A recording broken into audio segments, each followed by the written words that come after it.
মৌলভীবাজারে আজ শুরু হচ্ছে আদিবাসীদের ঐতিহ্য নিয়ে ৩ দিন ব্যাপী হারমোনি ফেস্টিভ্যাল। এই সাংস্কৃতিক মিলন মেলায় দেশের ২৭টি আদিবাসী সম্প্রদায় একই মঞ্চে নিজেদের ঐতিহ্য ও সংস্কৃতি তুলে ধরবেন। এই বিষয়ে বিস্তারিত জানাতে মৌলভীবাজারের শ্রীমঙ্গলের ফুলছড়া চা বাগান থেকে সরাসরি যুক্ত হচ্ছেন প্রতিনিধি কামরুল ইসলাম মাহি। এই ফেস্টিভ্যাল সম্পর্কে একটু জানতে চাই আপনার মাধ্যমে।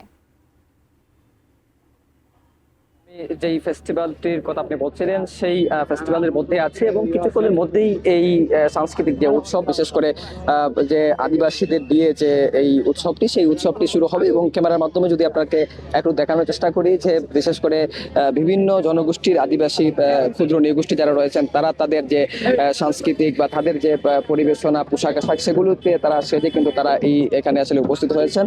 মূলত বাংলাদেশ ট্যুরিজম বোর্ড এবং শ্রীমঙ্গল উপজেলা প্রশাসনের যৌথ আয়োজনে এটি আসলে শুরু হয়েছে এবং আজকে থেকেই এই উৎসবটি শুরু হয়েছে। এই উৎসবটি ৩ দিন চলবে এবং আয়োজকরা আমাদেরকে যেমনটি জানিয়েছেন যে শ্রীমঙ্গল উপজেলার বসবাসরত খাসি, গারো, মণিপুরী, ত্রিপুরা, সাঁওতাল, ওরা বা অন্যান্য যে সম্প্রদায়গুলো রয়েছে, সেই সম্প্রদায়গুলো যে যারা রয়েছেন তাদেরকে নিয়েই এটি আসলে করা হয়েছে। এবং আপনি জানেন মৌলভীবাজারের শ্রীমঙ্গলটি একটি পর্যটন সমৃদ্ধ এলাকা এবং চা অধ্যুষিত এলাকা এবং বিভিন্ন জাতি সত্তা, জাতিগোষ্ঠীর লোকজন আসলে এখানে বসবাস করেন। মূলত তাদের নিয়েই আসলে এই পর্যটন এলাকাকে ব্র্যান্ডিং করা এবং তাদের জীবনমান বা তাদের বৈচিত্র্যময় জীবনকে সামনে তুলে ধরতেই কিন্তু এই আয়োজনটি আসলে করা হয়েছে। তো সব মিলিয়ে বলা চলে যে এই উৎসবটি কিছুক্ষণের মধ্যে শুরু হবে এবং